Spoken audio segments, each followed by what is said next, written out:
ক্যান্টনমেন্টে যে লোকগুলো আপনারা আশ্রয় দিয়েছিলেন, আমরা তো তাদের এখনো হদিস পাই নাই। এই যে পাশে একটি বিচারালয় কোর্ট দাঁড় করানো হয়েছে, তারা এখানে এসি গাড়িতে করে এসেছে। তো অন্য জানে তারা তাহলে কি অপরাধ করেছিল? বাংলাদেশে একটি বৈষম্যহীন অর্থনীতির কথা বলেছে। অর্থনৈতিকভাবে আমরা বিপর্যস্ত। আমাদের সরকারি যে রাষ্ট্রীয় যে টাকাগুলো আছে, সেগুলো গত 15 বছরে লুটেরেরা ব্যাংকের মাধ্যমে, শেয়ার মার্কেটের মাধ্যমে, এমন কোনো মানুষ ছিল না যার পকেটে টাকা কাটা হয় নাই। আর এই সকল টাকাগুলা বিভিন্ন বাড়িদারা থেকে শুরু করে দেশের বিভিন্ন জায়গায় তারা লুকিয়ে রেখেছে, আর এগুলার নব্য পাহারাদার সেজেছে বিএনপি।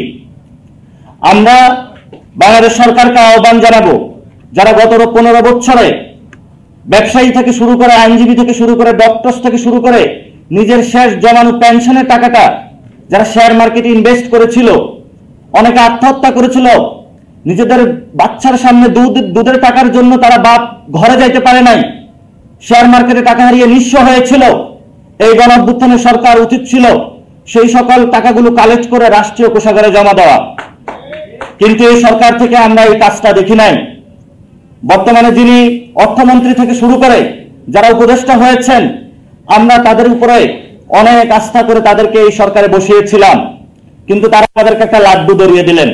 এটা হলো ওনাদের ভাবতে হবে নতুন করে যে আমাদের কিভাবে বাংলাদেশে নতুন একটা সংস্কৃতি নিয়ে আসা যায়, নতুন একটি বন্দোবস্ত নিয়ে আসা যায়। এই বন্দোবস্ত যদি না নিয়ে আসা যায়, এই যারা উপদেষ্টা পরিষদে রয়েছেন সবাইকে আমরা ইতিহাসের কাঠগড়ায় দাঁড় করাতে বাধ্য হব ইনশাআল্লাহ।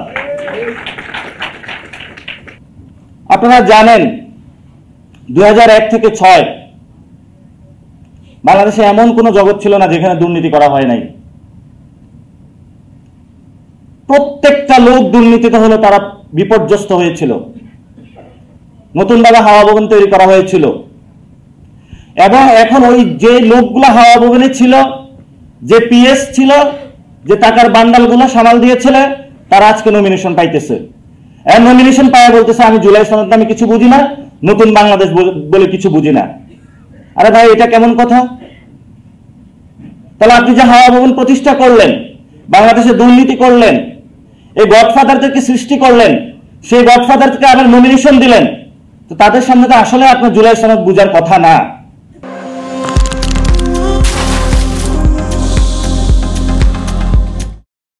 আপনার জুলাই সনদ যদি বুঝতেন, আপনি যদি 5 আগস্টের পরে অথবা আগে বাংলাদেশে ফিরত আসতেন, জনগণের সামনে মুখোমুখি হতেন, জনগণের সামনে দেখতেন রাস্তায় যে লাশগুলো পড়েছিল, হাসপাতালে যদি ঘুরে ঘুরে আপনি দেখতেন যে আমাদের ভাইরা এখনো কাতরাচ্ছে, তাহলে আপনি বাংলাদেশে জুলাই সনদ এবং গণভোট কি আপনার হলো পরতে পরতে মাথার মধ্যে ঢুকে যেত।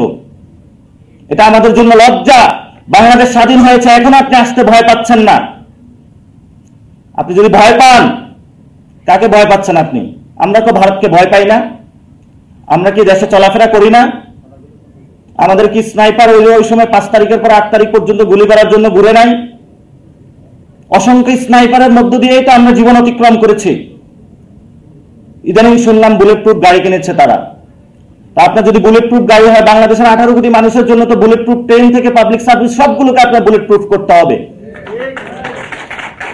আমরা এমনি একটি কাঁটাতারের বেষ্টনীর মধ্যে রয়েছি।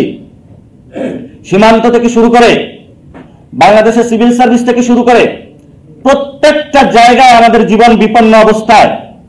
আপনি যদি নিশ্চয়তা বিধান না করতে পারেন, তাহলে আপনার ওই দেশের ক্ষমতা নেওয়ার চিন্তার অধিকার আপনার আসতে পারে না।